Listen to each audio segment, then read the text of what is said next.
We'll start in just a minute if you're just coming in. We're just getting people in from the waiting room.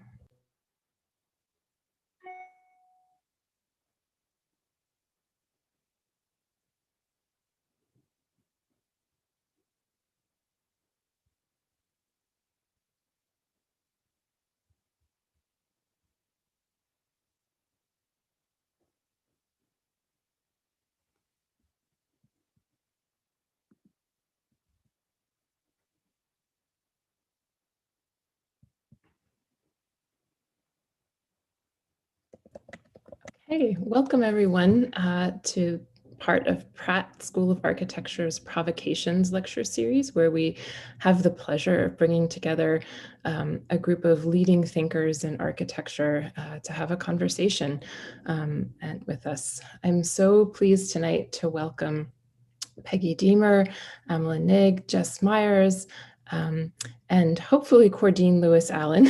He's not here yet, but I hope he's going to be joining us soon for a conversation about labor and creative justice, which will be moderated by our Pratt faculty colleague, Ane Gonzalez-Lara.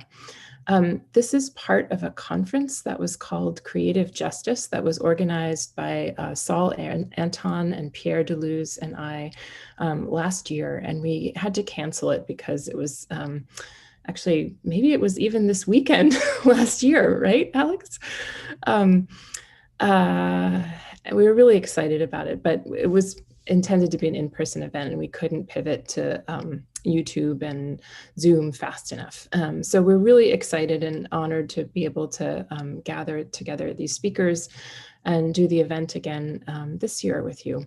The idea of this conference was to think about practitioners in architecture and design and the arts who have found creative ways to represent demands for justice. So not just making them through organizing, but through a number of different forms of creative practice here in our group, including setting up a union, producing podcasts, producing cartoons, as well as really rigorous and fascinating and inventive research. So we wanted to have everyone together to kind of highlight how architects have used creative organizational and representational strategies to rethink the meaning of architectural labor, which is the focus of our panel tonight. We know that through a number of other events that we've been having here at Pratt, and a number of conversations that have been going on in our lecture series, particularly around Dean Harris's recent book, Architecture After Architects, that there's a number of ways to practice architecture and also a number of challenges around labor and architecture. And so I think we'll hear tonight about what some of those challenges are and how we might deal with them. Oh, and Quardean is here, so that's fantastic. Welcome, Quardean. I'm making you co-host, so you can join us here. So I'm just going to do some really brief introductions. And Alex, you helped organize this conference. Would you like to add anything? Thanks, Meredith. Just that we all realize that we're facing, as a society, as a globe, such unprecedented issues, and that it's true that we need every single tool in our toolkit on the table.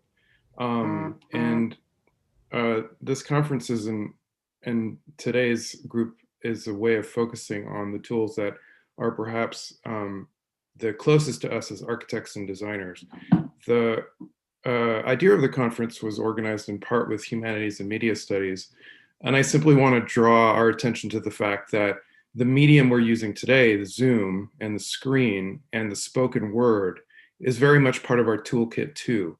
And so the listening we'll be doing and the words that we'll be using are very much part of the arsenal as well. So thank you all for attending today. Thanks, Meredith. Thanks, Alex. Okay, so I'm just going to do some quick introductions. Amelyn is an Australian architect, cartoonist, and the 2019-2021 Wortham Fellow at Rice Architecture, whose work seeks to untype architectural formats, systems, pedagogies, and practices. Situated somewhere between architecture, image, and infrastructure space, her research and design work rethinks systems of banal power toward more inclusive modes of existence. Her recent writing can be found in Eflux Architecture, JAE, Platt, Site Digital, Volume, and Power Infrastructure in America. Quardean Lewis Allen is the founder and CEO of the nonprofit youth creative agency and innovation hub, the Youth Design Center, which was formerly known as Made in Brownsville, which provides a gateway for young people in Brownsville and beyond to access education, technology, and mentorship to tackle underrepresentation in STEAM professions and cyclical poverty, as well as to address the need for place-based community revitalization. He has over a decade of interdisciplinary design experience working across public and private sectors at the intersection of tactical urbanism and social advocacy through community-led designs. And Q, we're really happy to have you here. Jess Myers is an urbanist, podcaster, and editor focusing on urban planning and architecture. She's the editor of Taking Freedom and the co-steward of the Architecture Lobby's New York chapter, an activist architecture group that seeks to raise political consciousness among architectural workers and improve working conditions in the field. In the past, Jess has worked in diverse roles, an archivist, translator, consultant in both New York and Paris, within cultural practices that include Bernard Chumie Architects and the Pompidou Center. And finally, Peggy, where did your bio go? Peggy Diemer is a professor of architecture at Yale University, and she's the principal in the firm of Deamer Architects, and before that, Deamer and Phillips. She's the editor of the Millennium House, Architecture and Capitalism, 1845 to the Present, and The Architect as Worker, Immaterial Labor, the Creative Class, and the Politics of Design. She's the co-editor of Building in the Future, Recasting Architectural Labor, BIM in Academia, and Rereading Perspecta, and a founding member of the Architecture Lobby, a group advocating for the value of architectural design and labor. Her current research explores the relationships between subjectivity, design, and labor in the current economy. Such important topics that I think all of us have been thinking about, and we're so honored to have all of you speakers here with us to lead us in these conversations. So we thought we'd start by having Quardean, I don't know if you are ready to jump in or if you want a minute. Do you want to start now? Okay, we thought we'd have Quardean start because he's sort of talking about how people get into architecture, and then Amelyn can talk about kind of some things that happen in the profession, and then we'll wrap it up with Peggy and then Jess talking about organizing the architecture lobby, among other things. So please kick it off. Thanks. Sure. And here we go.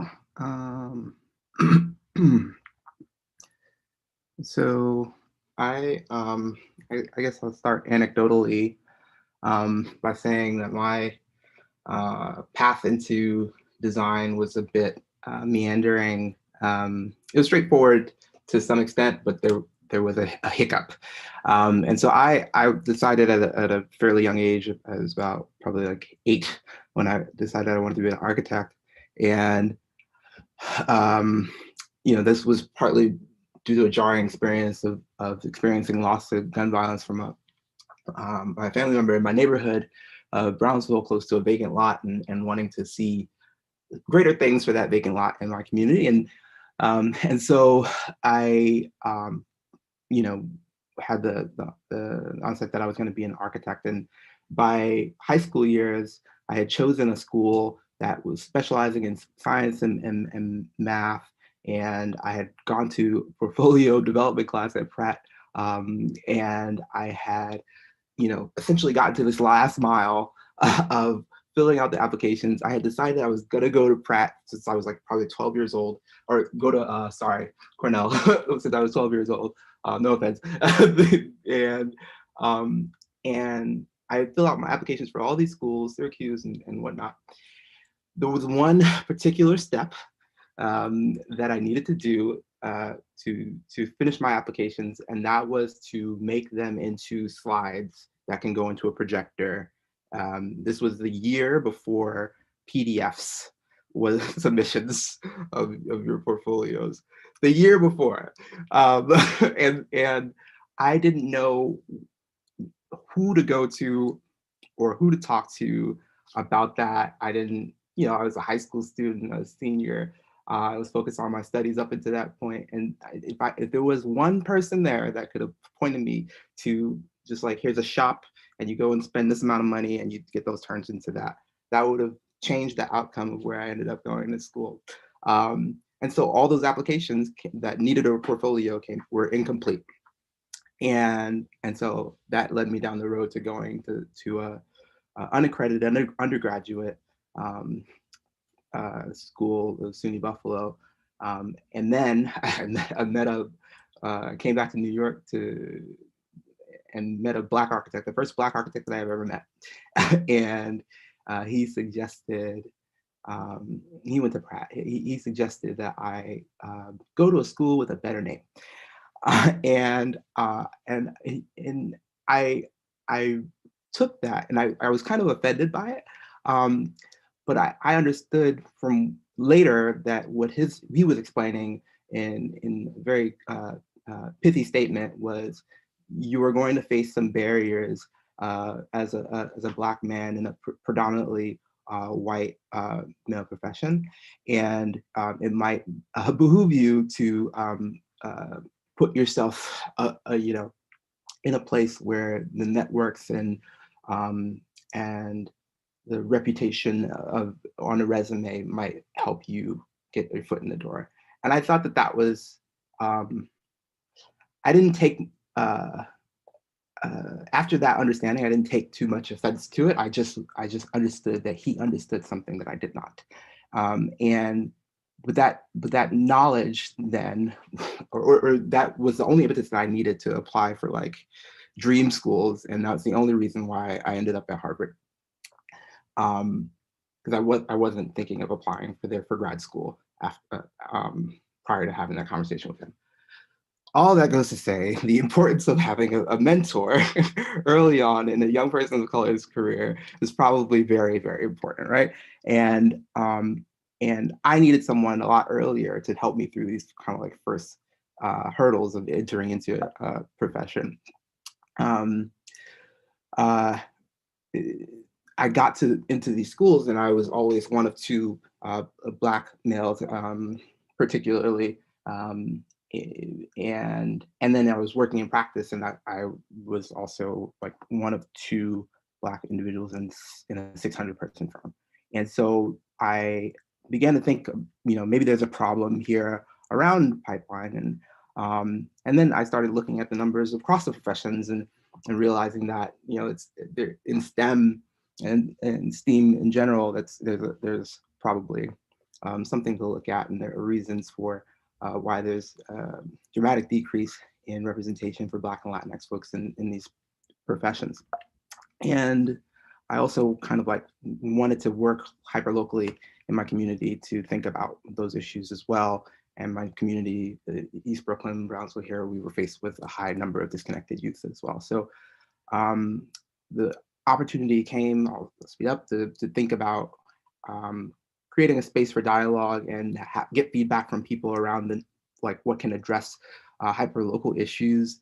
And if something like an apprenticeship program was actually needed, and we did a pop-up in a storefront for a couple months to have those dialogues with folks in a space that allowed for the, information to be openly and readily accessible about what feedback folks were saying, as opposed to being rolled up in a piece of paper and shoved under a desk.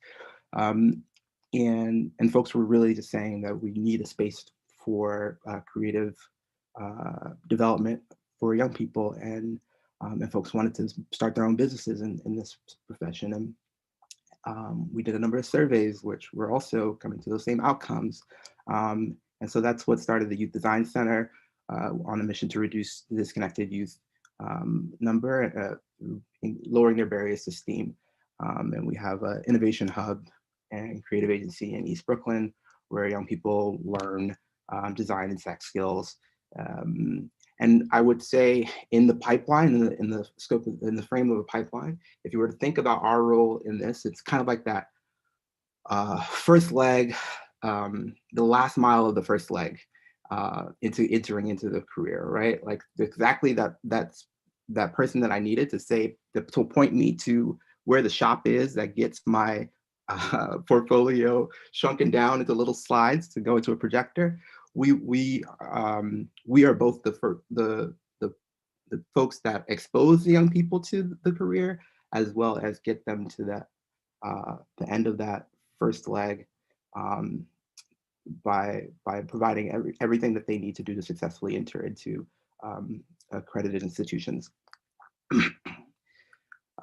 So we have a number of programs in that regard that do that. So the main program is the Creative Apprenticeship program, which is a paid 12-week program where they're exposed to a design profession. We have a 3D design cohort in particular, mentors from different creative agencies and industries, including lighting design, design build, fabricators, partners like Shop and MKG and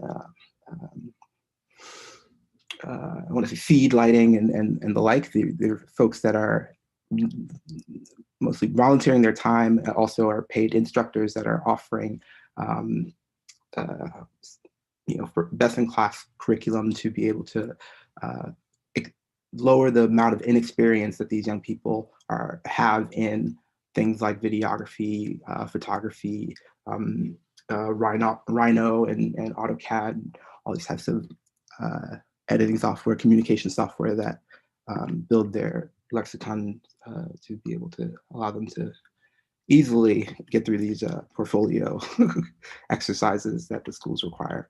And our young people are also starting their own businesses and being creative in that regard. And then our creative agency, after they've finished their training, they're able to continue to build their portfolios with paid gigs as freelancers for the creative agency. So really kind of like privileging their knowledge and genius, particularly in ways that folks don't get to get paid for typically at their age. They're getting that experience early on. And then we leverage that in community through a number of design build projects, essentially as capstones for some of them. So that was a retail market that I just showed. This is a pedestrian plaza that they've done that then has street festivals associated with it that they've designed marketing materials for, and that's an annual event. They've done creative friendship benches for these things where it involves active activity, but also like encouraging folks that aren't typically talking to each other to talk to each other in spaces of historical conflict. And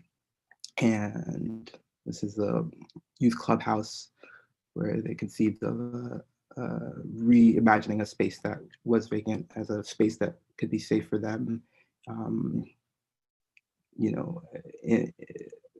In consideration of spaces that aren't safe for them to walk because of gang beef with other housing developments, for instance. So, and then this last project is just like a healing pods that they came up with to address to trauma, and spatial physical distancing during times of COVID. What's a space that can be created to bring people together while they're separate, leave memory objects and messages for other neighbors to find, and the like.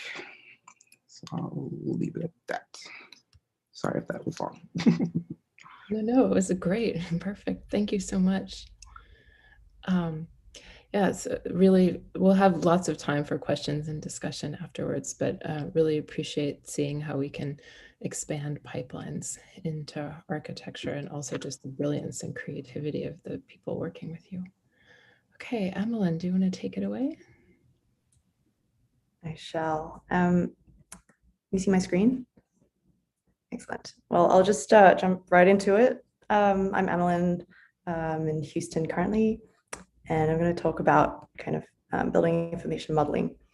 So what happens when the primary site of design labor, the drawing, becomes an airtight space of building coordination and management. In the last 2 decades, building information modeling, or BIM, has emerged as a de facto modeling medium of our global construction landscape, what might be called architecture's informatic turn. As software absorbs more information, the act of representing buildings has moved from the command line CAD to WYSIWYG editing, or what you see is what you get, meaning software's fidelity to final product appearance. You use this in Word documents every day. So no longer abstract lines and hatches. We are at a moment where even drawing a basic wall involves editing a pop-up dialog of prescribed layers and materials. As the fluorescent working layers of architects, engineers, surveyors, and consultants pour into the same model space, the drawing attempts to become commensurate with the building itself.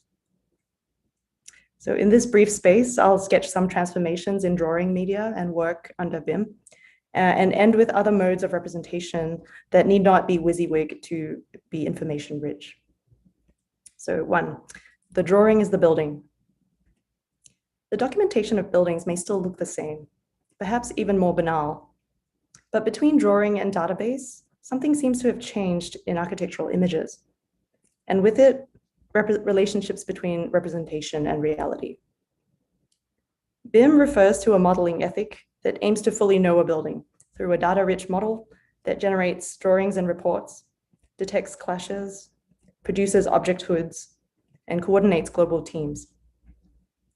As drawing formats become interoperable, BIM became a kind of Google Docs of architectural production, allowing designers, engineers, and consultants to work in the same model space simultaneously, linking international offices via shared servers, for example, ACOM.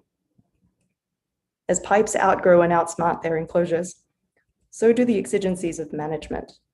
If architecture's extra large interior was once characterized as bigness, it is now apparently recast as BIMness. And I'm not even making this up, or the problem of coordinating everything in that interior. While BIM may not be used for school projects, one almost certainly encounters it in the workplace, most likely Revit, found in Autodesk's AEC suite of subscription software, which in a way represents the broader industry integration of architecture, engineering, and construction. So no longer 2D lines or 3D geometries, the model has absorbed up to 7 dimensions. 4D simulates construction time, 5D estimates costs, 6D models sustainability, and 7D manages building operations and life cycle analysis. So let's take Herzog and de Meuron's Elbphilharmonie in Hamburg. This is a BIM model of the Elbphilharmonie used to coordinate mechanical ductwork of the concert hall proper. As building scale and complexity increases, our model compacts more consultant services. It was even used by engineering firm Bureau Happold for people flow analysis to predict visitor circulation under different building conditions. Over time, they posit, sensors will allow Elbphilharmonie to measure and regulate actual people flows accordingly. So the model has become the building, has become the model. How did information change desktop work? And this is a little history. Emerging from the US military-industrial academic complex in technologies such as SAGE, semi-automated ground environment in 1951, data was gathered from multiple radar sites to produce one unified image of an airspace. Numbers were made graphics. In 1963, MIT engineer Ivan Sutherland's Sketchpad made line work machine readable on the first graphical user interface, or GUI, so that designers could interact with drawings in real time, prefiguring computer-aided design, or CAD, the architect's mainstay of production before BIM. According to Matthew Allen, it was in the MIT's CAD project that working documents shifted from printouts to screenshots of a virtually witnessed reality. It was the self-evident quality of an image issued directly from a worker's screen that proved to a skeptical public that human-machine interactivity existed. Immaterial labor had to be visualized in order to be recognized. In 1975, Chuck Eastman's building description system embedded properties into 3D elements to create a relational model. Drawings could now read and redraw each other consistently from one master model, Moving a window in plan would cause all other drawings, sections, elevations to be updated. This labor-saving aspect of drawing technology, while incredibly convenient, does not always result in more free time for the immaterial worker. This paradox exists for rendering. Blind's law states that even as technology advances, render processing time remains constant.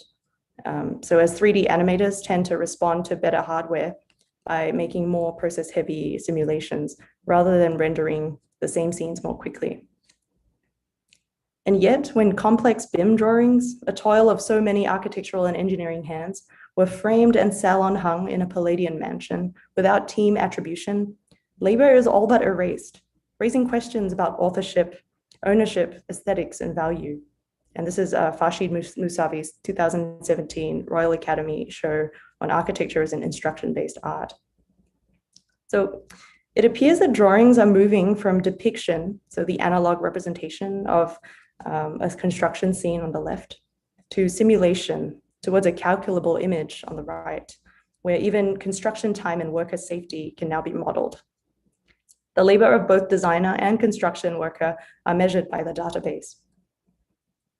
One is reminded of other devices that optimize bodily activity, from Amazon's infamous employee wristband to Triax Technologies wearables for construction workers that alert supervisors to falls, injury, or other incidents in real time, doing double duty of making job sites safer and logging data for insurers on when and where incidents occur. Such efficiency narratives tally building objects and its subjects, not necessarily as rights-bearing workers, but rather as liable and expendable ones. To the object is the product. Elements and appliances of architecture now take the form of ready-made objects. Unlike CAD blocks, dimensions of 2D product sheets are built into 3D form. Documents have moved from so-called ideal measurements to Neufertian statistical averages to real properties. Digital objects now carry around their clearance envelopes, their excess baggage for easy placement. And no longer generic textures, brick, carpet, and paint swatches now reflect real products. Even pipes and ducts are expected to perform real-world engineering analysis with gravity and pressure. From Miele to Dyson, placeholder materials give way to proxies guaranteed of a supplier. So object properties link to real material economies, posing questions for labor supply chains and what gets specified. I've begun to examine some of these properties in Borgesian BIM Object Library, which is a kind of faux instructional video, as part of last week's Deep City exhibition with Yoon Koo and Alec Burren. It is a reminder that BIM's default accurate objects are not neutral and tend to omit critical parameters, such as carbon footprints, carceral complicities, and environmental extraction. A counter project might detail material libraries differently, with air pollutants, toxic waste, or geological age, or to refuse digital assets associated with forms of containment and violence, such as unitized prison fences or extensive surveillance camera views. Objects also optimize for real estate. WeWork uses Revit to automate desk layouts with rotation layout algorithms and improve their property leasing models. In the realm of urban tech, I think one must ask, for whom and to what ends do architects optimize space? Maintenance and management. Poised at the intersection of digital and physical building, BIM is scaling up from models as buildings to objects as products to real-time facility management, where plans may have occupancy rates and infrastructure may have digital twins. In Autodesk's BIM 360, a superintendent's iPhone displays site-specific portable detail of a property's status when and before systems fail. Buildings would seem effortlessly upkept by remote management. You may never have to see a light being replaced, an elevator being fixed, or a bathroom being cleaned. But in this seamless urban life, the maintenance worker is effaced.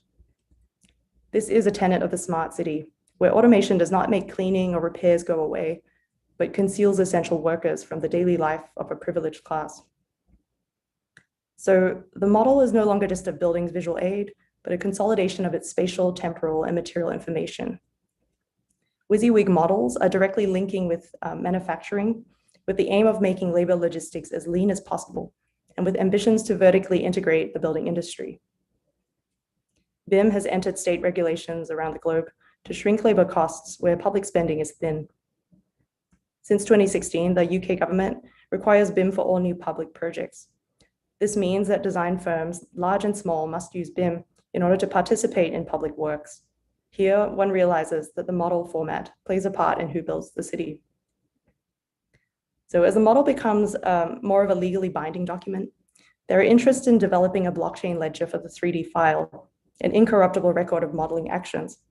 In this future, the model would likely act as a smart contract or a real-time record of payment to subcontractors upon the completion of a task. When mouse clicks and start linking directly to wages, bank accounts, and even permit approvals, the model will become an urgent space for labor rights and collective bargaining, linking architect to owner to manual worker. So what if the information-rich database were retained by community groups instead of the private sector?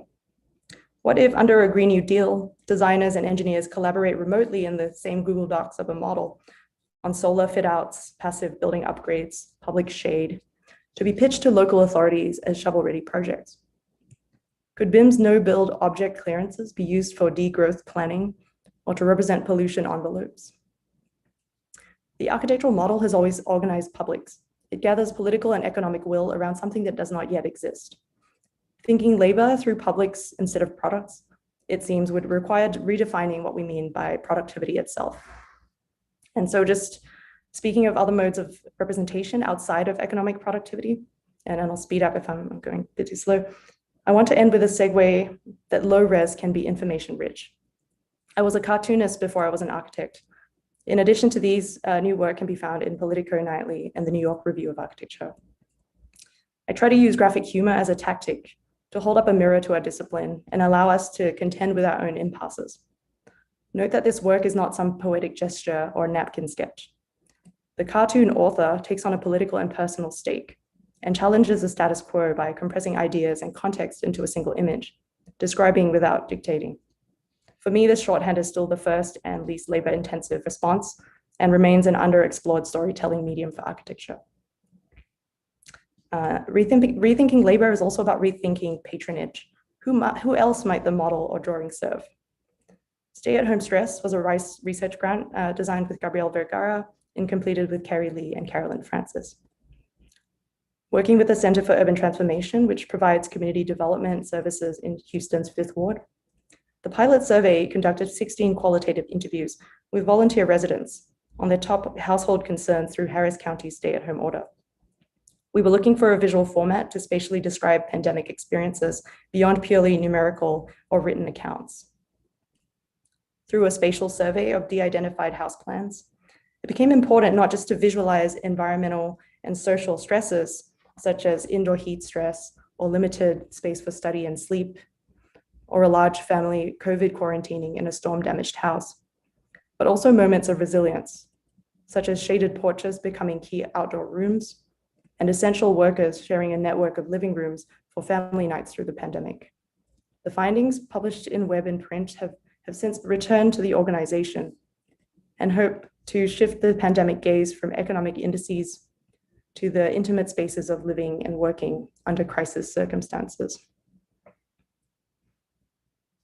One last work in progress, and I'll finish after this, is Uneven Runoff, a Rice grant in collaboration with grad student Ray Atkinson and geographer Michael Bisner.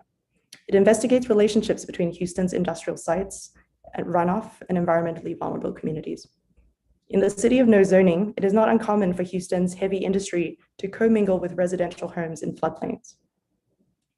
Harris County has 21 Superfund sites and many active facilities dumping chemicals into the water. You can see the red dots in relation to the purple FEMA floodplain, which is by now outdated compared to the actual flood polygon of Hurricane Harvey in 2017. So we're working with Texas Health and Environment Alliance, and these are kind of layers of data compounded into the ArcGIS space, which will be used to discuss concerns with families and communities living near toxic sites.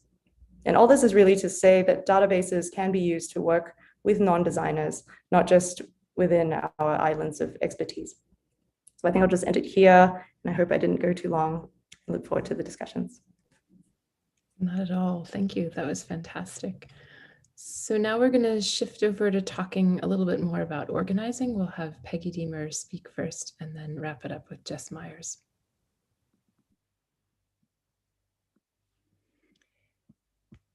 Hold on. Can everyone see that?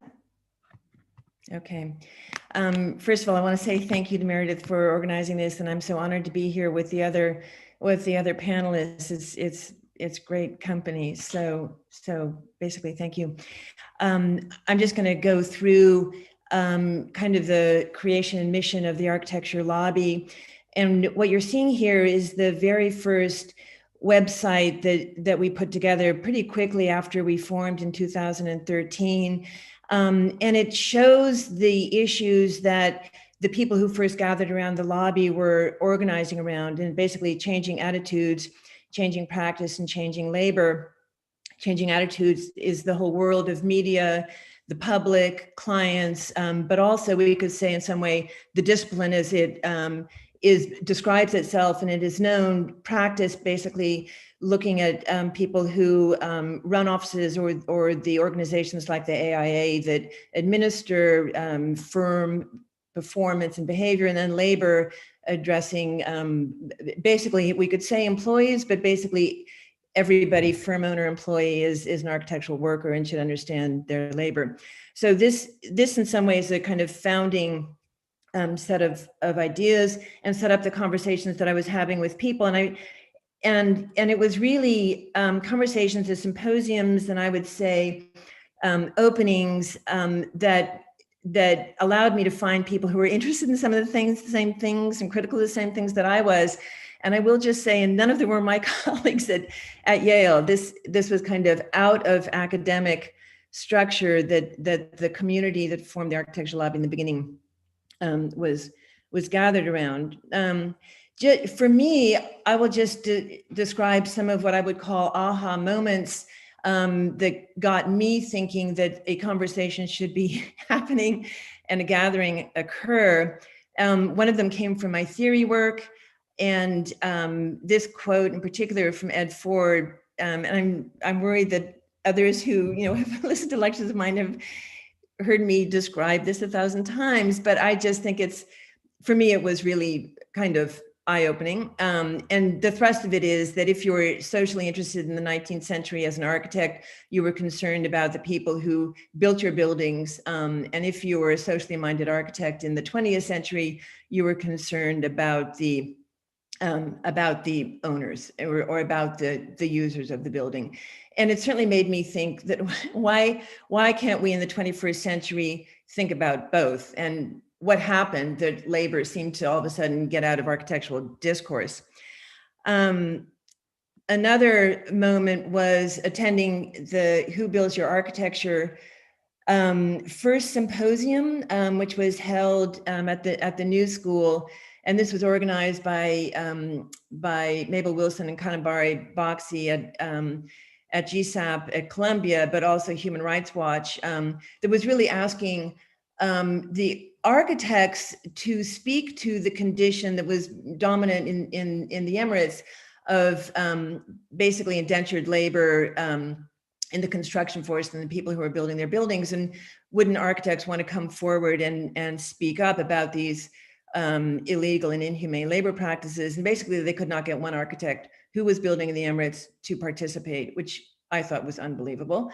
But also was for me an awakening about why this might be the case, which is that in as much as we don't identify as workers, we think of ourselves as artists or professionals. Why would we worry about construction workers? So that was one part. And I will also say kind of around, this part of my work, which we could say maybe has to do with architectural practice. At the same time, there was a symposium that I went to that was mostly organized around 4 women architects, really bright women. And at the end of the conference, somebody in the audience raised their hand and said, I'm thinking of becoming an architect, going to architecture school. What can I expect from a career in architecture? And the answer from one of the women on the panel was, architecture is not a career, it's a calling, and a light bulb went off there too. It's like, oh, okay, please don't pay me, and the less you do, the holier I will feel. And then, kind of third, kind of within my academic work was finding in the hall of the law school at Yale, and I don't know why there was a architecture conference going on at the law school, but anyway, in the hall was this list that said top 10 family-friendly law firms. It was organized by the Yale Law School women students. And I was just stunned and thinking, why would we never, ever in a school of architecture see a list like this? Do we not care? As the academics, do students not think that they are worthy of being able to choose? Do we not know how to gather the data? Anyway, this too was part of the background of my thinking that a conversation needed to happen. So the people who were interested in having that conversation, again, gathered together, and we formed the architecture lobby. And fairly quickly, this was in our second website, identified what we were about. The architecture lobby is an organization of architectural workers advocating for the value of architecture in the general public and for architectural work within the discipline. These are our demands. And then these are our 10 demands. But, early on, before we really knew other things about how to promote our work or actually institute change, we knew that we should get the professions, the discipline's attention, and thus began our series of performances / protests. The Venice Biennale was an occasion for many of these. 2014, the one on the left is the very first performance we did. And this actually was the occasion for finalizing the manifesto. In order to read the manifesto, which is what we wanted to do, we had to organize it. 2016 then, and then finally in 2018, we were not just trespassing on the land, but we were actually invited in to discuss immigration labor at the US Pavilion. If in fact we were catching what you might call the cultural elite in those performances at the Venice Biennale, we realized we also had to catch what we might call the professional leaders. And so we were doing these same protest performances at the AIA national conferences. I think we're seeing 2014 in Chicago, 2015 in Philadelphia, and then 2018 in New York. And you can see our ranks are growing. But I want to focus on a moment in 2015 when the lobby had its first retreat. We now call these retreat congresses. That was a 2-day event out in my country rental in Long Island, where we really made the decision to shift from thinking about raising consciousness, if you can describe it that way, to really being the organization that implements change. And a succinct way of saying that is we were no longer kind of pushing media, pushing AIA, that we were going to be the agents of change. We were no longer going to wait for the AIA to do that. And that then set in motion a real effort to organize in a much more coherent fashion. And that has yielded in some way this kind of rhizomatic but somewhat centralized organization that we have that relies on chapters in different cities, chapters in different schools that can speak to each other and generate their own campaigns, but gets filtered through an organizing committee so that there's some kind of system of communication and management of how we actually organize and prioritize efforts. I just really do want to emphasize here that people like like Jess, who took real strong command of chapters around an organizing principle, were absolutely essential to this shift to really thinking about and implementing change as opposed to just raising consciousness. And so this is in some way where we're at now. I will just quickly run through 3 campaigns that I'm involved with, and there are many that the lobby is involved with. I should say that in some way, over the time from 2013 to now, we've moved from primarily labor centralized activities to larger social justice issues that involve labor. And this comes from the realization that you can't divorce labor, as in how architecture is produced, from what is produced, and that link is made. But in some way, I want to go to 3 of those campaigns that I think go to these original prongs of or areas of change: attitudes, practice, and labor. The first one kind of links attitudes to academia, because in some way, if we're changing attitudes, we really are changing who's drawn to the discipline, and how the discipline in academia sets up what I would say are false aspirations and a false image of false attitude about what the profession of architecture actually leads to, and hence our desire to, I would say, set up the ideal school of architecture, which is the one that all of us in the lobby want to teach at.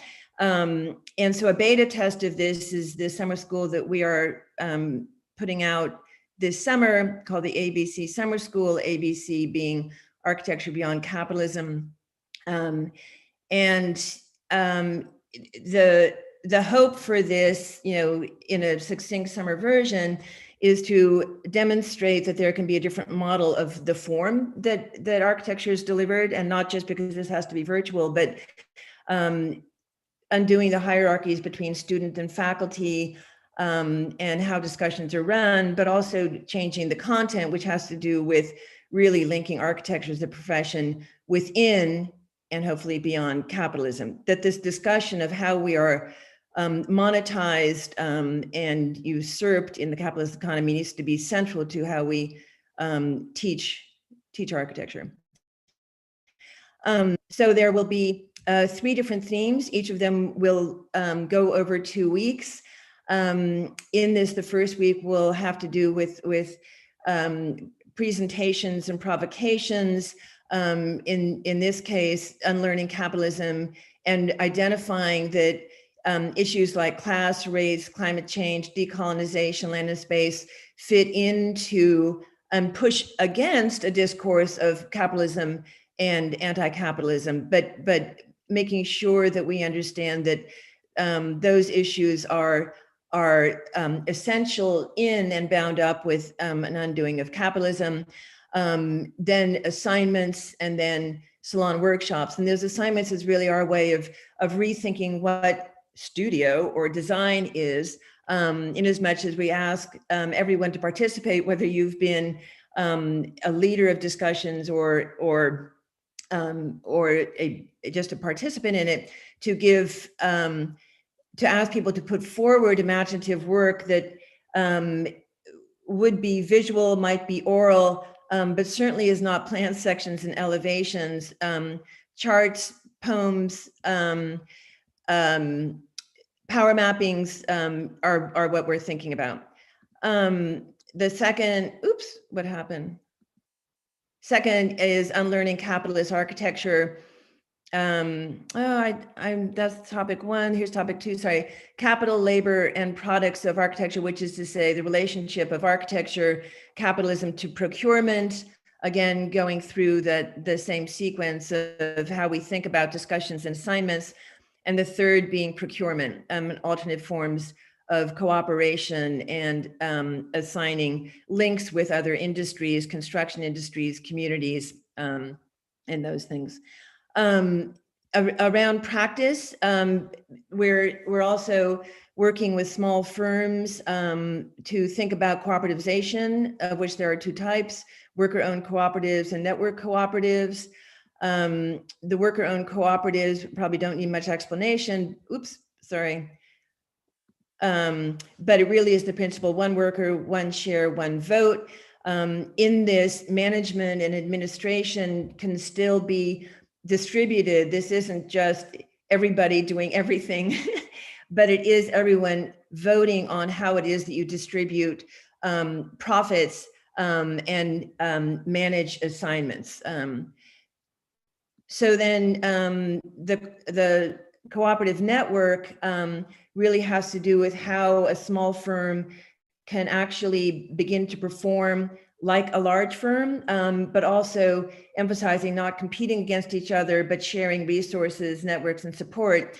And in this, one can think about that network as not just sharing knowledge, but in some way performing as what is called a consumer network, which allows you to buy products, whether those are software, whether it's advice, whether it's bookkeeping, whether it's lawyers, whether it's insurance, at scale and less expensively, but also perform as what we might call a producers co-op, which allows you to have the advantages of the dexterity of being a small firm, but allows you to claim that you have access to expertise outside of your firm because you're sharing these resources.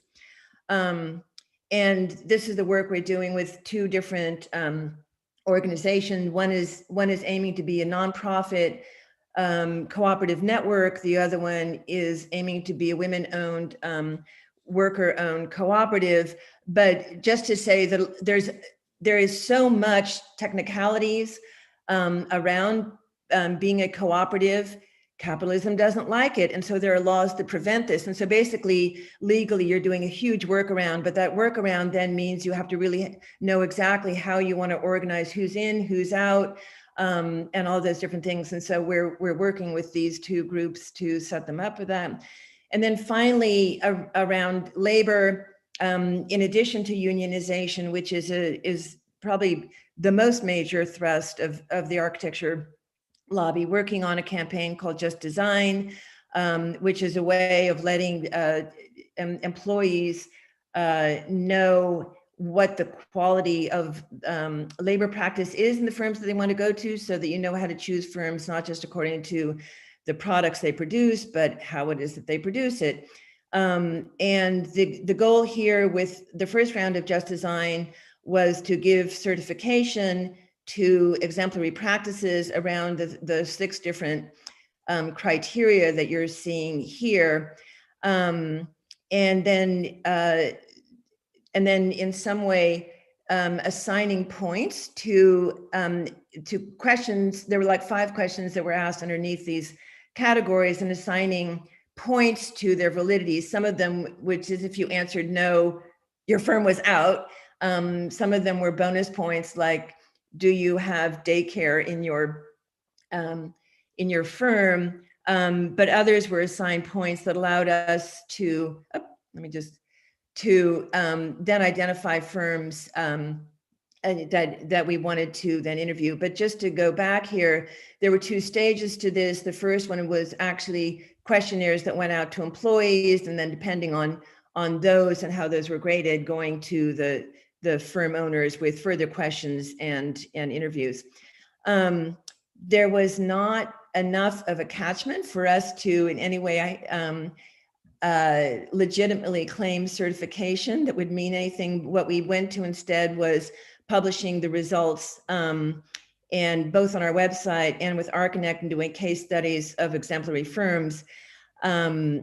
But just to say, we're now on to Just Design 2. We've gotten a grant to perform this. And the goal is to really get many, many more responses so that we can actually move to certification. I think the hope is that with the issue of architectural labor being much more foregrounded than it was when we started this in 2014, and I hope with the work of the architecture lobby being more well known, that people will want to be on this list. And in this way, I go back to the model of the Yale women in law school. the firms that are identified in the top 10 family law firms crawl over themselves to be on that list. They're dying to be on that list because they do know that they want to get the best and the brightest, and being able to claim that they're on that list is how they will get graduates of law schools to be on that. We think we're ready for just design and certification in this way to be part of that same process, so that firms know that this is the way to get the employees that they want. Okay, I probably have gone on too long, so Great. sorry. Thank you, Peggy. It's an amazing trajectory for us to get to think about. Turn it over to Jess. Okay, I'm going to try to keep this quite short because what I'm going to focus on is just this past year in the lobby. So actually, did that work? Can you see that? Okay, wonderful. So essentially, and please let me know if there are any volume or internet issues. My Wi-Fi has been a bit weird. Introducing yet another website of the lobbies. We've had many iterations and we'll likely have many more. But essentially, I want to talk about how the lobby approached organizing in this past year under COVID.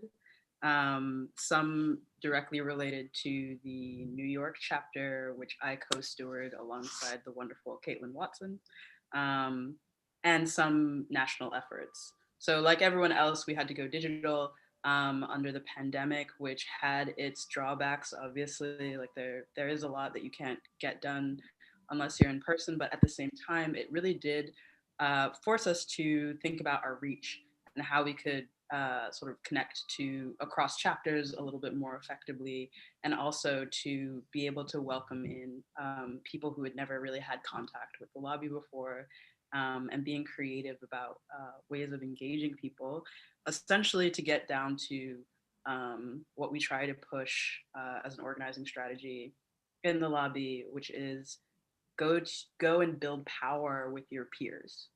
Trust in, go to build power with your peers. So that's really, I think, a thread that runs through all of the events and efforts that we pushed for during the pandemic. Okay. Ooh. So in the first sort of weeks of the pandemic, the economic fallout was becoming more and more clear that we were going to be heading into a recession. And it began to feel a little bit like 2008 for graduating students, watching the stock market crash, watching the economy sort of spiral, and wondering, okay, I'm just about to graduate, like what do I do?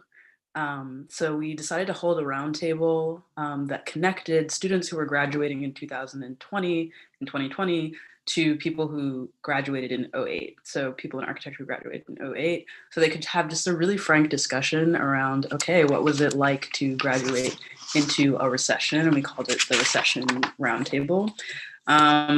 I helped put this together and help conceptualize this really because I was teaching graduating students and I was feeling that anxiety that they had. And I wanted to point them towards an opportunity to speak to people who had been in the same situation in the hopes that that would be helpful, you know? Because I think that at the time, and this mirrors 2008 absolutely, institutions, schools were sort of on this fence of like, okay, it's not really our responsibility to get you a job, right? It's never our responsibility to necessarily get you a job. So we're just here to graduate you, which didn't really, I think, sit with the types of anxieties about their material future, especially students who are graduating with a lot of student debt, which I think is a bit of a difference from 2008, is that the amount of debt that students were taking on is just that much more, exponentially more.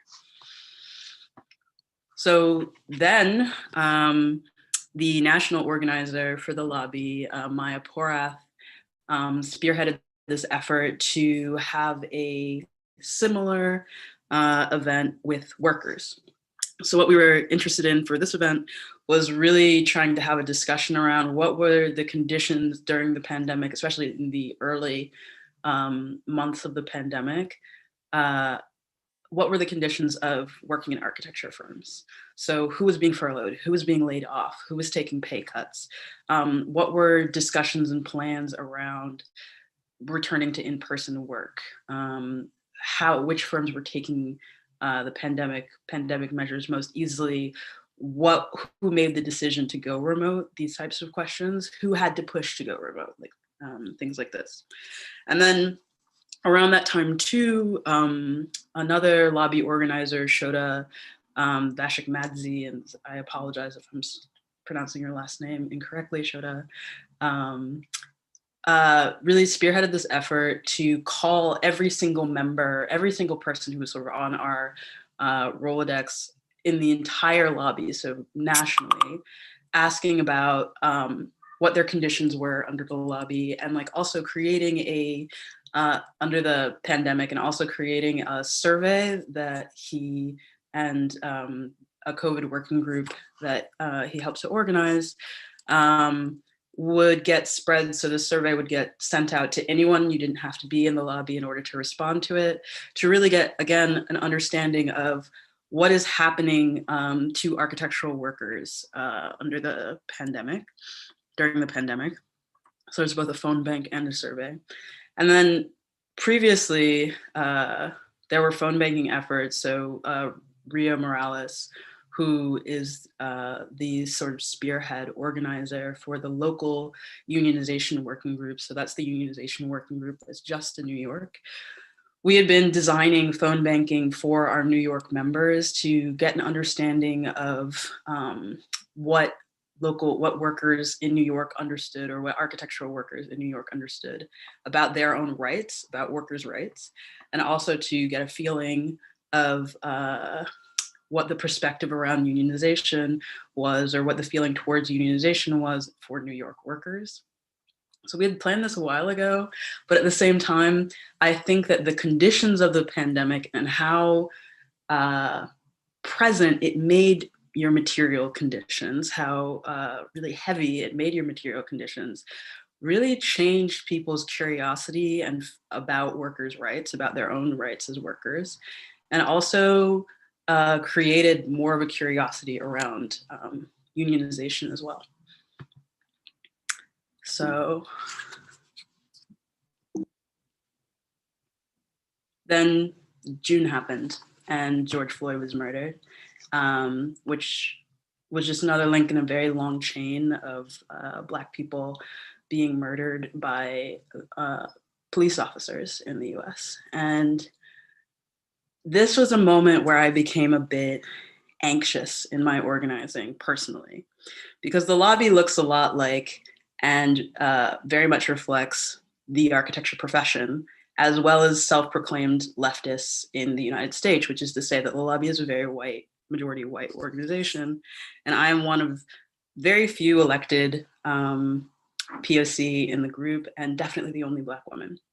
So when I took on this role, I said to the previous chapter stewards that I had no interest in coming on as a mouthpiece for race for the organization. And at the same time, there is this movement and there is this urgency that happened in the summer where I was sort of measuring, okay, how can, what is going to happen? What is going to happen? And I'm not someone who believes in sort of thin statement making.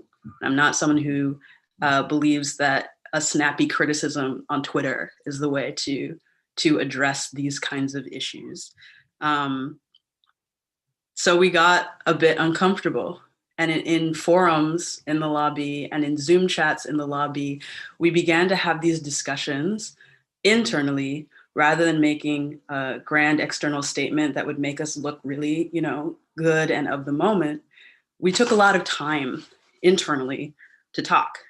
And those discussions got really uncomfortable, and those discussions got really heated. And there were definitely moments when of public learning, and also moments of people sort of shedding a concept of themselves in order to look at their own behavior and look at their own perspectives a bit more critically. And I thought that there was something generative about that. And then we turned over the web. We made a lot of tries and efforts. We turned over the website to Black-led organizations and efforts, to promoting organizations and efforts from Black workers. And then we also, the NYC Instagram put up a black square for like 2 seconds and then took it down. And there was a lot of friction. There was a lot of like not really knowing, okay, what should we do as a labor organization in this moment? And I think as I reflect back on that moment, that with the lobby, I think about a conversation that I had with the historian Robin D.G. Kelly recently for an article where he was talking to me about collectives. And he said, when you're trying to have a relational approach, it's not something that comes with smoothness. A relational approach comes with friction. And I said things in conversations with the lobby in June that I have never said to majority white groups in my entire professional life, because I felt like I could, because I felt like I was in a position and was with a group of people where I could say those things. And the lobby is definitely still working on talking about race and the way that it thinks through its own whiteness. And I also almost left the lobby last summer. But the reason why I stayed was because the friction wasn't just possible, but it was generative. And what we've been working through too is that you cannot understand labor in the United States without understanding race. And once that engagement is just seamless, so many more possibilities in terms of solidarity open up. So I know that that's a bit heavy, and like there's no event associated with this because so much of that work was internal work, and still is. There's a working group that's associated to those, that's just dedicated to those conversations at a national level in the lobby. But I did want to talk about it. So also to speak too about the fact that the lobby isn't just here to design its own events. We also help to establish and organize groups to do other events and trainings and conferences too. So in the fall, again, Maya Porath and Rio Morales put together a group to go to strike school, which is a training that is designed by Jane McAlevey, who is a renowned union organizer and author, that gets workers comfortable with their own rights and also the work that it takes to unionize in the United States. Thousands of workers attend this training from around the country, and it's a great opportunity to build power and solidarity across different sectors and really to exchange experiences, wins and losses, strategies of negotiating with the boss that I think are extremely helpful lessons to be integrated into architectural work. And also that we are likely going to take more workers to strike school to this training. So then in October, we ran a series called Arc Labor, which is my catchy branding. Everyone booed it, but it went ahead anyway. Oh, how they booed. So Arc Labor was essentially every participating chapter would allow for a takeover of their regular meeting to discuss a specific labor issue. So in Philly, they had a frank discussion about unemployment. In a coalition between UMich, the Twin Cities, and Cincinnati, they had a conference on student labor. In Boston, they focused on alternative practice. And in New York, we focused on immigration. We wanted to have a serious, open conversation about what it is like to be an architectural worker on a visa, which meant that we couldn't release the panelists' names before the event, and we couldn't release the recording afterwards. We had a discussion that was extremely educating to me, and I think also really edifying for people who were coming, who were workers on visas, to see that they had an entire cohort in the city of other workers who are experiencing the exact same thing, which is the double vulnerability of having to face exploitation from both the immigration system and your workplace, because your employer has your right, your legal right to remain in the United States in their hand. So lastly, on our sort of events, on our trip through memory lane of events, last 2 weeks, we, the New York chapter, held a small panel with 2 organizers who won workplace contracts in the quote unquote like white collar fields. So we invited an organizer from Vox Media, and we also invited an organizer from Kickstarter to talk to us about their unionization process and what it really took for them to win their contracts. And we did this because often architects do not see themselves in alignment with the stereotypical understanding of a union. You know, we're not coal miners, we're not fast food workers. Like, we want to be aligned more with, you know, doctors and lawyers. But at the same time, by having that kind of elitist snobbery, we lose out on a lot of knowledge about what it takes to organize a workplace. So we wanted to find types of workers that architects could connect themselves to, like, okay, like I can kind of see that I'm a bit like tech, or I can kind of see that I'm a bit like media, and that there is also such volatility in those labor markets. So those organizers were able to tell us what stability they were able to win in their workplaces through unionizing. And the reason why we have public events like this, really inviting anyone who is curious about this kind of organizing, is that we want architectural workers to understand that they don't need permission from their bosses to claim their rights. That what they need actually is to look at their coworkers, is to look at their peers and say, do you need the same things that I need? And how can we work to build and gain that power together?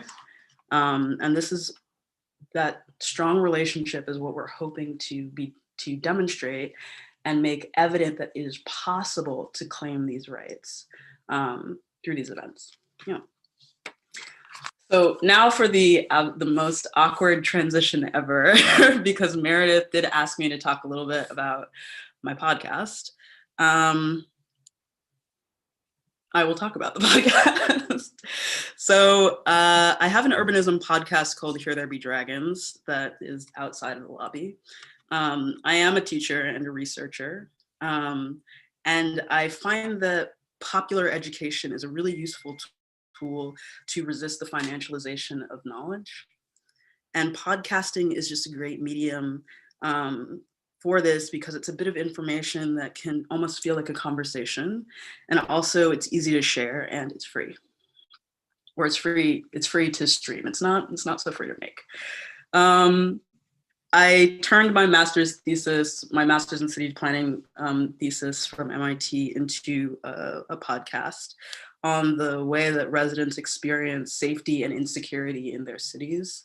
And each season is on a different city. We've done New York and we've done Paris, and this season is on Stockholm. We are 5 episodes in, and we have 5 more to go. And through a collage of city residents' stories, we get to hear about how concepts of safety and danger are deeply embedded with policy and culture. We also have this season a set of a sort of mini series to the mini series that's for Patreon subscribers. This is the only paywall associated with Here There Be Dragons. It's pretty cheap. It's $4 a month. If you want to get a short episode from one perspective that sort of riffs on one theme from one of the main episodes, and it allows us to pay for sound design. So it's definitely not necessary to understand and go through the season, and the main season will always be free, but it's just a small way that we've used to start supporting ourselves. So whether it's podcasting or organizing, what I find really fascinating, and in terms of its elegance and almost brutal logic, is material conditions. So whether we're talking about making the decision for ourselves about our careers, or making a decision for ourselves about our safety, each of us has a pretty intimate understanding of our own material conditions, the resourcing that we require to feel safe, to feel stable. And it's often in those decisions and in that understanding that you can find these really, I think, thick moments of solidarity that are possible. And these are also the material conditions that are seen as like the most impolite to discuss. So I am hoping that through the podcast and through the different types of events that we're holding at the lobby, that these discussions become much easier to have with our peers. So I'm going to end in the cheesy way that I also end chapter meetings, which we ask any participant, anyone who's come to the meeting, to share, if they have it, some piece of media or some text or some writing that they've read since they've come to a meeting in the past that gave them some energy. So I'm going to read just a really brief excerpt from a poem by Gwendolyn Brooks called Paul Robeson. So this poem goes: we are each other's harvest. We are each other's business. We are each other's magnitude and bond. Thanks.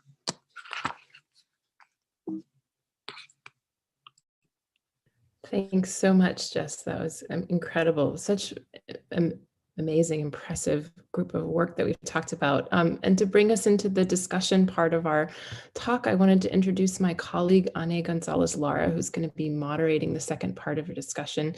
She's an assistant professor of architecture here at Pratt and the co-founder of Idle Studio. She's developed research and initiatives as part of her studio teaching that examine the US-Mexico border and the Korean demilitarized zone. She's the co-editor of the Routledge Companion to Architectural Pedagogies of the Global South, which will be published this summer. And she's recently selected as one of the editors of the Architectural League of New York's American Roundtable project to feature voices of border communities and map environmental justice in New Mexico. And then also here at Pratt, she's been really thinking about what student labor is and guiding us a lot and I think really creative ways of reimagining what work is for our students. So we've talked about pipelines into architecture, what happens in practice, and how we need to organize. And we can also think about schools maybe in this part of the discussion. So Ane, I'll let you take it away.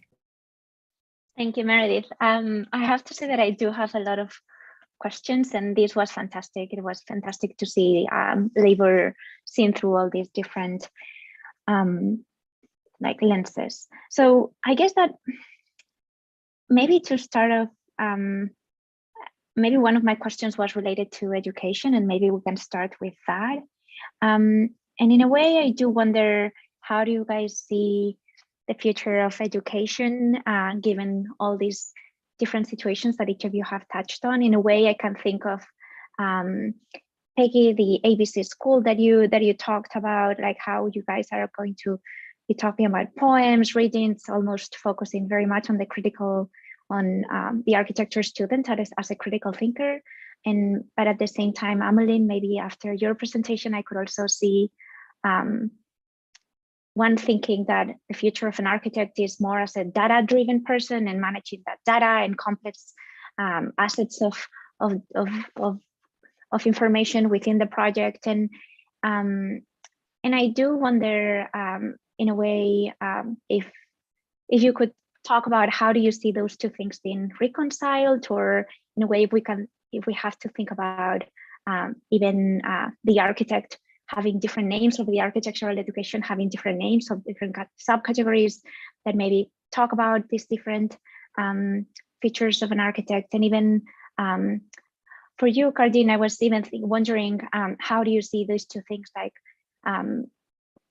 having an impact on how you talk to future architects or future creative workers on what their labor or what their work will look like when they enter the workforce. So maybe it's a question on future and also education.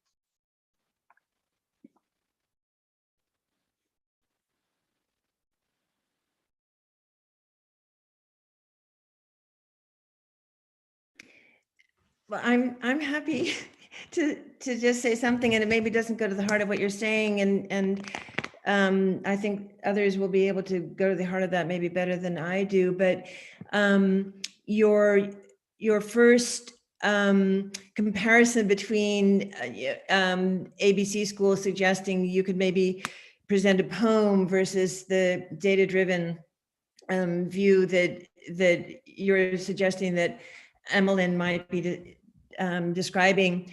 I do think that one of the things we're talking about is just a flattening of education that doesn't allow those differences and those different strengths and contributions, not just on the part of the students, but also on the part of the faculty, and I would say on the part of schools to put forward. I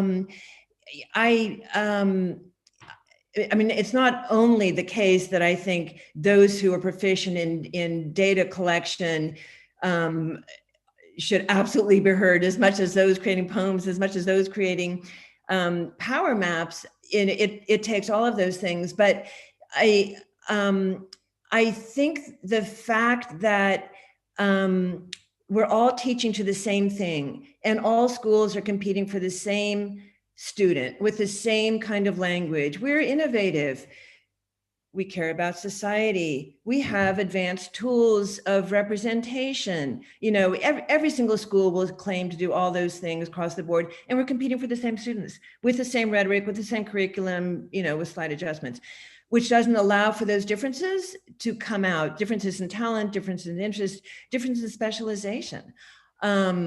So, you know, around this, you know, I've wondered whether schools themselves should specialize, and certain schools that are associated with very strong law schools, for example, would emphasize one aspect of architecture education, and those that are in areas that are very, very strong around environmental work would actually do something different. And those that are very good about new technologies, you know, and I can, you know, one of these is in the Northeast, one of these is in the West, and one of these is in the South. Just don't go after the same students and really say that they're training you to solve problems and they can do it differently. I don't know, that's me. I think from the perspective of material conditions, school cannot cost this much.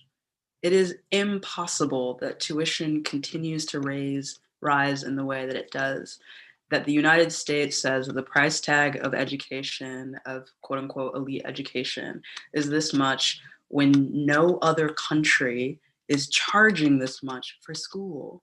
You know, I remember, and I'm glad that Quardean brought up this question of slides, like having to make slides out of your portfolio, because I also had to do that. And someone did point me to the shop where I was supposed to, you know, convert my portfolio, and it was $124. I was 18 and I had to give up all of my babysitting money for that.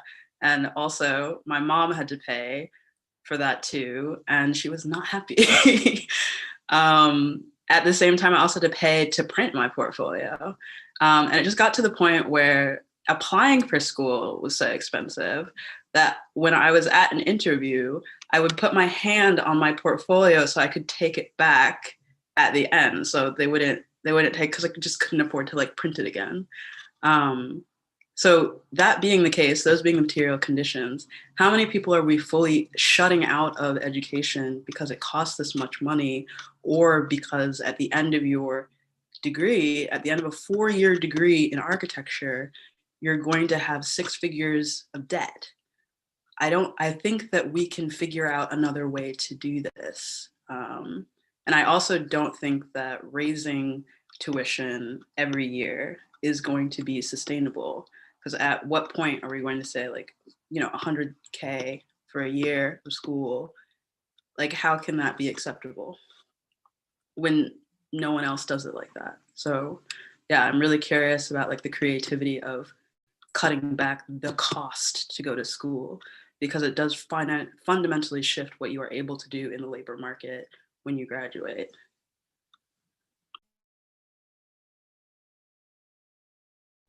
I mean, I agree. I think those are amazing comments. And I might just like add the question. So immaterial labor, like mouse clicks and screen panning and zooming, doesn't seem to have any material costs, but they do time, and quite a lot. I think education is looking at this kind of immaterial labor of students, self-learning, self-skilling, being the best with the tools and knowing. So I think that burden does fall a lot on the student without much maybe support. And you know, the kind of shift from this is maybe going into a weird space, but like the shift from owning software, owning your tools of production, so to speak, and to a subscription as a service society, subscribing to everything monthly, you know, having to like now rent the entire suite of Adobe in order to use Photoshop or something. So that's a huge toll financially on education. And I think nobody's really talking about that at the kind of level of, you know, what the tools, like, what do we use? What do we need to be employable in the like global marketplace, so to speak? And if it costs like thousands of dollars to have Rhino, if you're not a student. Also, I guess this being a student allows you to gain access for X years to free software, so you're like desperately using it as much as you can. And then of course, once the educational license expires, you're out there in the world with nothing, and you know, you're meant to. I grew up on SketchUp and V-Ray because SketchUp was free. Well, it was free. No, it's not. But you know, it's kind of this paradox of being incredibly skilled and having to keep skilling, but not having the tools to skill with, or not being provided the space post-education or pre-education. Yeah, that's kind of material. We have the conversation in my office around like this, the importance of the design professions to the world, and the impact that designers have. And I don't want to diminish the importance of other professions, but like, you know, doctors get matched for residencies, you know, out of their after they're trained, but somehow architects are supposed to find their match in the world somewhere, and do an internship there for a set amount of hours in order to get access to something that they need to practice in the very same ways that doctors do. And I think that, you know, at its core, if we weren't, you know, commoditizing, you know, or utilizing capitalism in the institutions to kind of like support those institutions in the ways that they are, if we actually were invested in, you know, actually building the best possible design body, then the actual investment would be in those types of matchings and residencies or fellowships that are actually needed to support the placement of brilliant minds in the spaces around the world that we need them most. Kind of like Doctors Without Borders.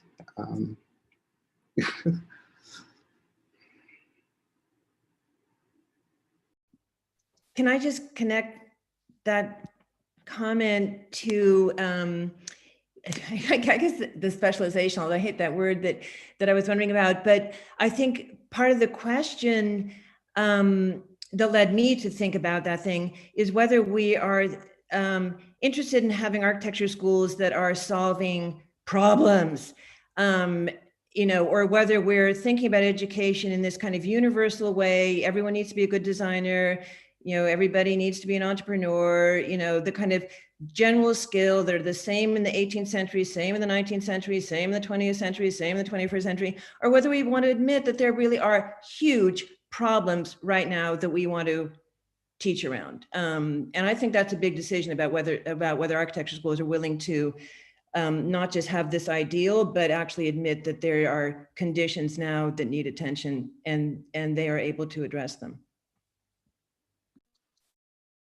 Right. Even one of the things that I was also thinking about, and maybe this is connected to Amelyn, what you said is that in a way we don't tell students that their time is money and that their time is labor, and even the way that we treat credits in school and how much time we're asking students to work beyond class or outside class that should be related to credits, and we don't pay much attention to that. And I think that in a way asking them to count every hour and make sure that they understand how many hours and how many minutes they are putting for each class and for each work that they do, I think that should in a way also be part of the education of us preparing our students to go to work in an office.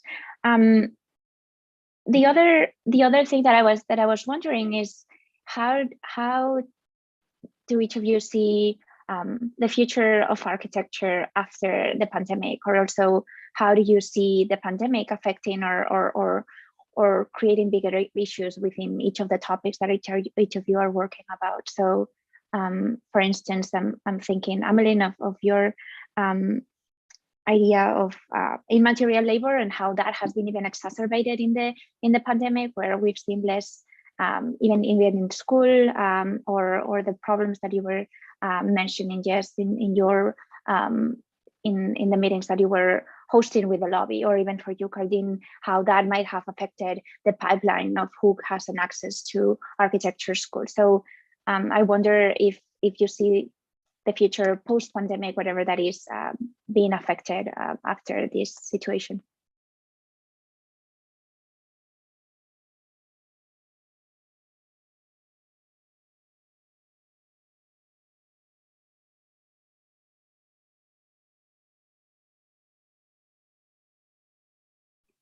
Well, I think that something that I don't want to see is this sort of imagining that what the pandemic was a pause, and we're just going to take our hand off the pause button and everything is going to be like it was before, and we're going to behave like none of that ever happened. I think that everything that people went through under the pandemic needs to be factored into how they're carrying their sort of labor relations, whether they're students, whether they're workers, forward. So, for example, if all of a sudden much more flexibility was possible for you as a parent under the pandemic because you had the ability to work remotely, and then when you go back into sort of in-person daily life, all of a sudden there's no flexibility possible, and the only way to make architecture is everybody breathing on each other in one room, I think that needs to be questioned. And I also am hoping that the privation of this moment made clear for people what they actually need, and that those needs are communicated to their peers, and through that communication, power is built to make the demand that need requires. So what I am hoping for is a greater willingness to organize because of the larger understanding of, one, certain flexibilities that are possible, and two, what concretely is needed to live a dignified life.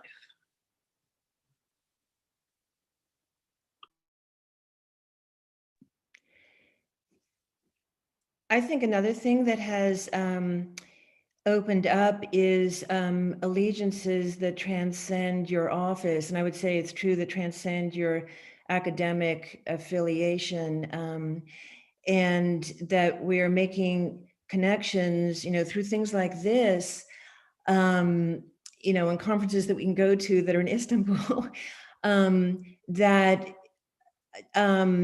allow us to nurture interests that are suppressed in our normal work lives, maybe enhance different aspects of our intersectionality. And then, as Jess was saying, will make us identify our particular needs that aren't just shoved underneath a job performance criteria. I personally think that distance learning and Zoom conferences has democratized things in a pretty fabulous way. And just to go back to some of what Jess was saying around education, this has to be a vehicle that teaches us that architecture education can be cheaper once we don't have this kind of intimate one-on-one, time-consuming, a space-consuming model of studio. And all the things that then happen, which is more affordable means accessible by a much more diverse community, which over time, and hopefully not too much time, changes the nation of the profession around those needs that come with those diverse communities. So yeah, I think just thinking about what would happen post-pandemic, or at least what I hope will happen, is the kind of division that we think, immaterial labor, the kind of desktop class versus those who do physical labor, as completely separate and have nothing to do with each other. I think that should change, and there should be solidarities between, and thinking through, like as Jess and Peggy mentioned, the construction worker equity, on job site equity as well, as a kind of important mandate for the architect, not just the architect's own equity amongst their peers. And I'm just saying that because I think doing the stay-at-home stress project made me realize that working from home, or in fact Zoom access, was actually not ubiquitous. And I actually had to switch to Duo, Google Duo, because that was less taxing on people that was interviewing on their phones, because Zoom would just shut it right down, and they didn't have laptops to respond. And so I realized that actually a stable internet connection and is like very directly linked to like job, like access to work and study, and questioning those kinds of material, like material immaterial conditions, and trying to think about, I don't know, just realizing that, I think COVID brought, and the Texas storm brought a lot of reality to, like, loss of power and water, and just very basic things like that really disrupt and make you forget that you're like an immaterial worker suddenly. So I think that hopefully that will change in the future.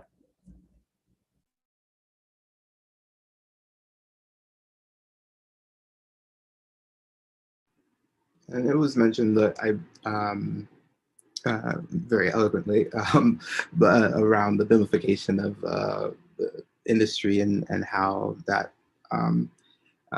for me, in my mind, is a democratizing movement as well, because then it gives folks access, not just to some of the kind of like tangible physical products of a profession, but the technical skill can be completely focused on the virtual, which, if you have to think about the material costs for those types of things, is outside of the cost of the software. Obviously, it becomes a lot more accessible to folks. But software is a barrier. I think anything that you have, I think that capitalism, recognizes in both kind of like anything that you have to pay for recertification for, like our licenses, or this software of licensing, it's there's following the money. There's probably a problem where the money leads to begin with. So that in and of itself needs to be interrogated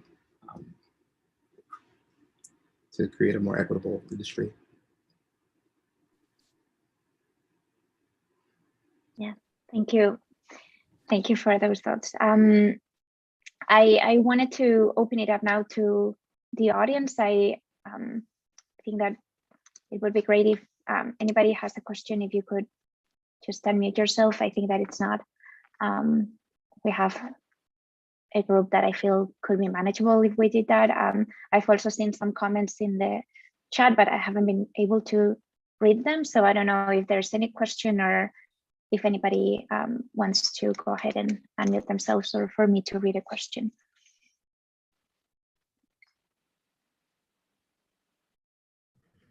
Comments. Alex, I think. Okay, yeah. Alex, I don't know if you had a question.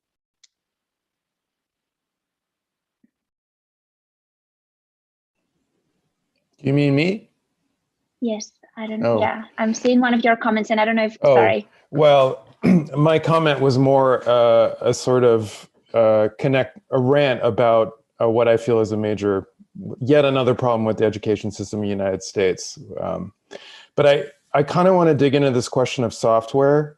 And Amelyn, I was actually, I guess I haven't been following BIM, and I'm really now worried to see to what extent BIM is becoming a basis for legislation of the built environment.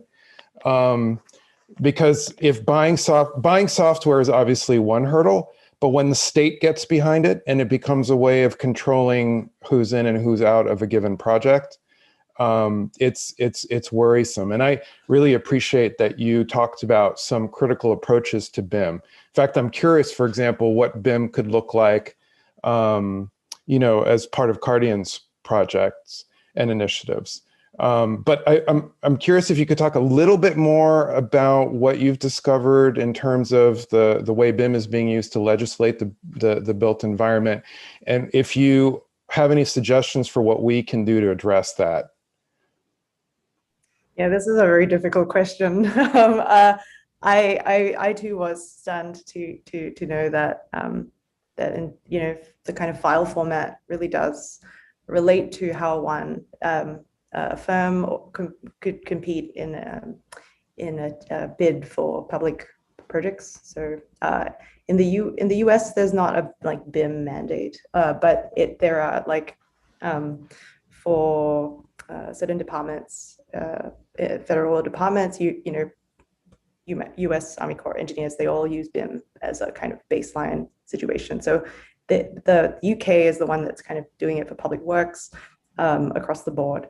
And so I think it's hard to imagine what future collective struggle would look like when it's kind of this it's now embedded also in questions of the model and questions of software, like collaboration, literacy, or access. And I think that the more I uncovered, especially the smart contracts and how that's not a thing yet, but it might be, people are interested in combining all these technologies that they've created into, to make things ever more seamless. And so the idea that you could start paying subcontractors from the model seemed kind of wild to me. And how would you think of labor and kind of collectivity then? What are the levers for strike, for example? And so that's something I've been thinking about. I don't know, Jess, Peggy, if you have thoughts about the work to rule, where it's you do your job, but you do it in the real labor time. You don't hurry. You just it takes time to learn how to use stuff and work and model things. And so would that just hit companies and make them realize that actually productivity is incredibly unproductive, and it's actually really expensive if you want to pay people to manage a lot of these things. That's one set of my question to Jess and Peggy and Quardean. So curious also to know what your thoughts are on learning Revit before school or BIM before school, which in many ways I struggle with too, because I think it's hard, for example, to jump into first year and BIM is the software is primed as a one-stop shop, right? You can render in it, you can model in it from SD through construction. It's supposed to be doing all these things. And so I don't know, I think there's a kind of, students might think, oh, I can do everything in this one software, so I don't need any other software to think with. And I feel like that could be worrying as well if we don't think about media as an ecology of media as opposed to maybe just the one tool. So yeah, I just want to open up those comments.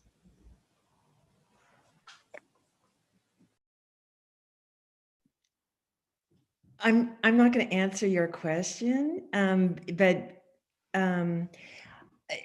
offer a view about BIM that I have that love to hear others talk about or respond to, but as you probably know from my early work, I was a real BIM supporter, and I was a BIM supporter because it was a total disruptor to this kind of intimate, top down, the principal designer will do a napkin, and then it goes down to the people who will work it out, and we don't even know who the contractor is, and we really don't know who the subcontractors is. And so the opportunity that BIM gave for the people who are at the back end to come into the front end, for the BIM model to be shared and all those different things, collaboration, I thought it was really, really something that was going to displace all the elitism that put the architect designer at the top of the pyramid.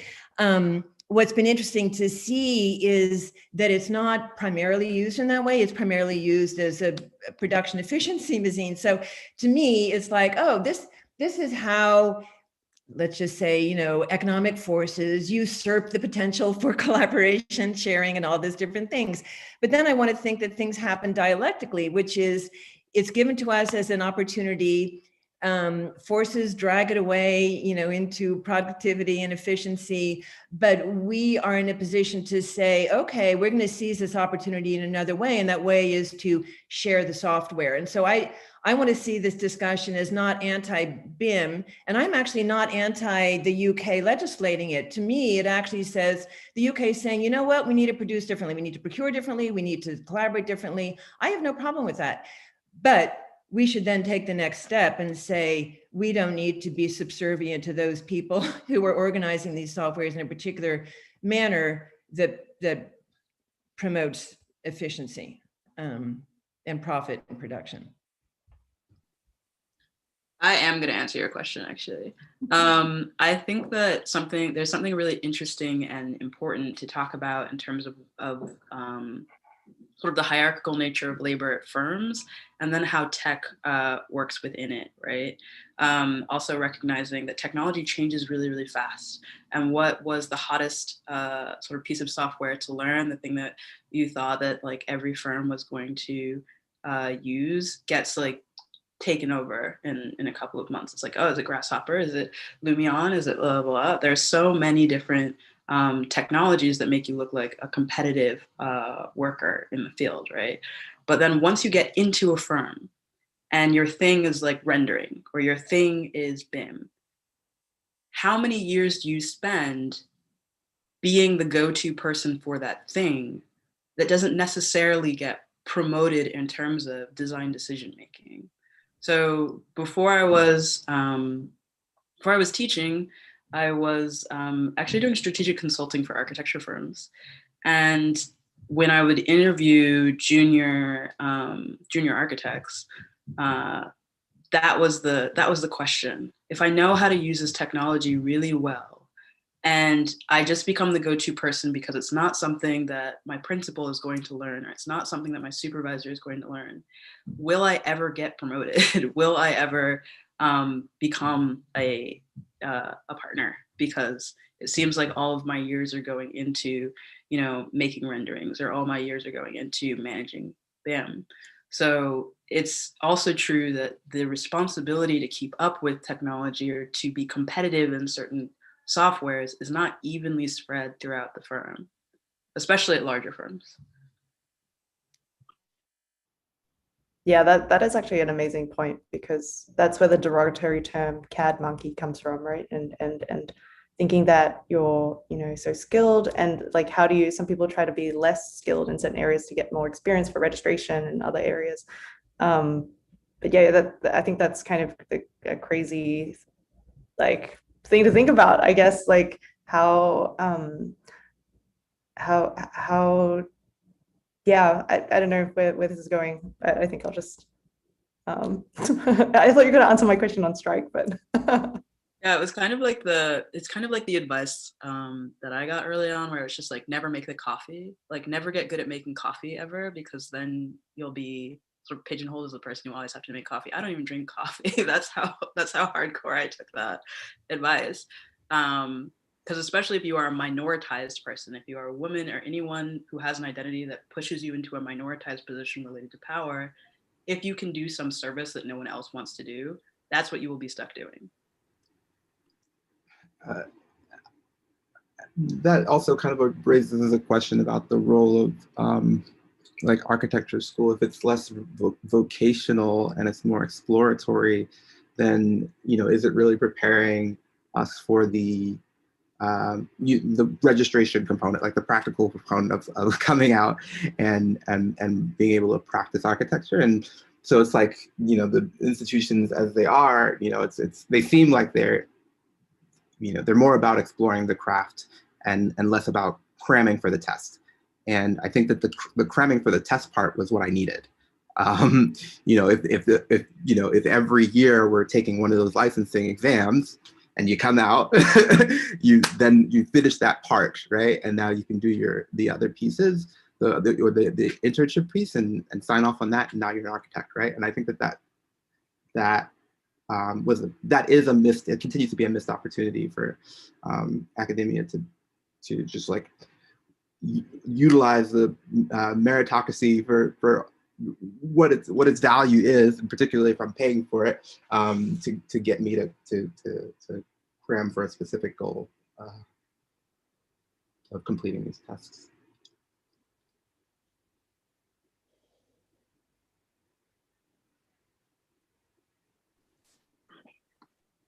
There is a question in the chat that I want to read. There's a question that says, the issue with a lot of these barriers, economic, racial, hierarchical, is that they are so often invisible to those within the means to overcome them. What approaches have best helped highlight this in order to start the process of overturning them? Maybe I can put it again in the chat.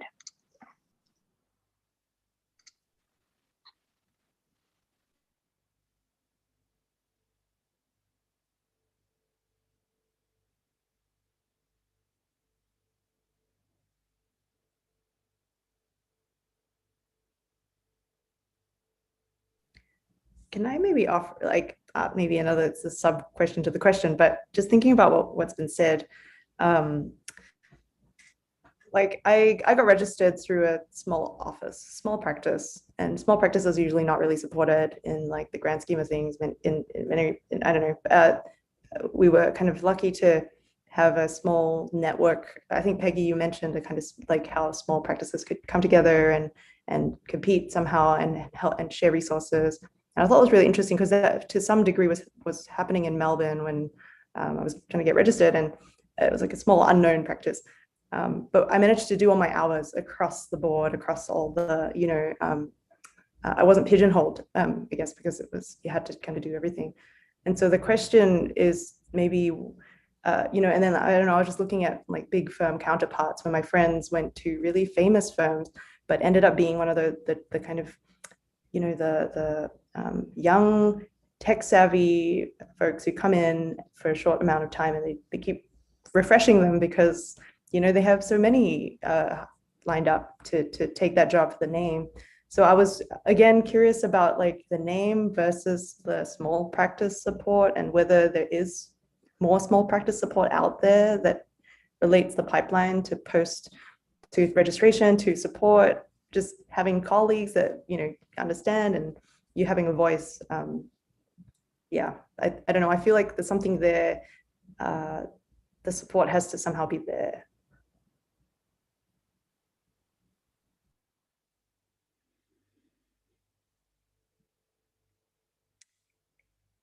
I completely agree that going it alone as a voice of protest or change or critique doesn't work, and so the collective is hugely important, and understanding how to build up that collective and how you're going to speak is huge. You know, and I feel that I've learned that in my career, you know, and I think about my time at, you know, an elite institution teaching, and, you know, being labeled as that bitch. You know, everyone's going, it's like, oh, here goes that bitch again. Doesn't work. And so you need to build up colleagues. But I also think, you know, kind of in answer to the question, those of us who are in a privileged position and have come to this because we had parents who could pay for our education, or the ability to have a network that would catch us if we fell financially, have the duty to speak up. And we're not doing our job if we don't speak about the general condition, which makes it invisible for us with privilege. But also going back to the question in terms of like saying that those who have the power have the means to change things, like often don't know. The not knowing is like not a neutral condition, right? Often it's like you're rewarded for not knowing, or that it maintains your position not to know, right? So to combat that, it often is like building up the particulate power of individuals, like adding their perspective and adding their willing to push a demand together, right? To have the kind of negotiating stance or negotiating power to like come to the table, not just with this is what I want, because often what I say is like, if you are having a workplace issue, or if you're having an issue at school, just being the one person who like goes to the principal, or the one person who goes to the dean, there's a whole script ready to knock you back, right? There's a whole script ready, like, oh, we'll have a committee about it that will just talk for years and never do anything. Or like, we'll have a women's lunch that you can go and complain in, you know? And it never adds up to real power, right? But if you can say, we need this thing, we are this group of people, this is what has affected us, and we need this thing, all of us together, and if we don't get this thing, then we're going to walk off. If we don't get this thing, then we're taking our tuition elsewhere. Like, to see that you have, that it is those particulate positions that have the power to put the wrench in the machine, right? To stop the easy flow of status quo behavior, right? And it's often like, you know, and I hear this a lot when I'm talking to architectural workers, or when I'm talking to students, that's not very nice, you know, that's not very polite, and it really isn't. And to also understand that what is nice and what is polite is also in service to ensuring that what has been happening will keep happening, you know? And I don't think I don't take that as just like, this is like an activist stance, like, you know, direct action is is sort of like the only tool. It's just a very effective one to put those who have the power to overcome what the issue is in a position where it does not benefit them anymore, not to address the issue.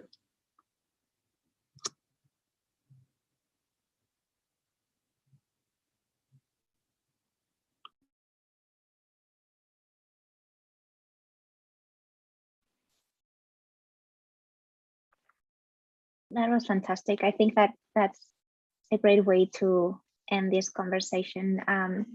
I want to thank Peggy, Amelyn, Jess, and Quardean for this wonderful panel. It's been fantastic to see you guys talk about these issues that are so important for all of us within academia and the profession. So thank you very much for this wonderful opportunity, and also Meredith for putting this panel together. So yeah, Meredith, over to you. I think that you want to say some ending remarks. I just wanted to thank Federica Vanucci and Sylvia Deng and Valeria Sidios and Dean Harris for all their work to make this happen as well.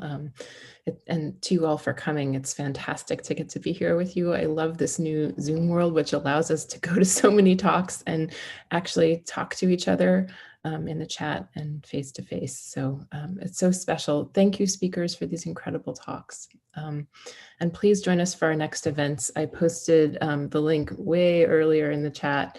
I'll post it again one more time. We're having a pretty exciting lecture next week on Tuesday with Anita Bakshi from Rutgers and Chief Vincent Mann from the Ramapo Lenape Turtle Clan, talking about a project around decontamination and indigenous resurgence, which I think will be really exciting. And there's so much more, such exciting things coming up. So join us. Thank you, Anne. It was wonderful moderating. Thanks, everyone.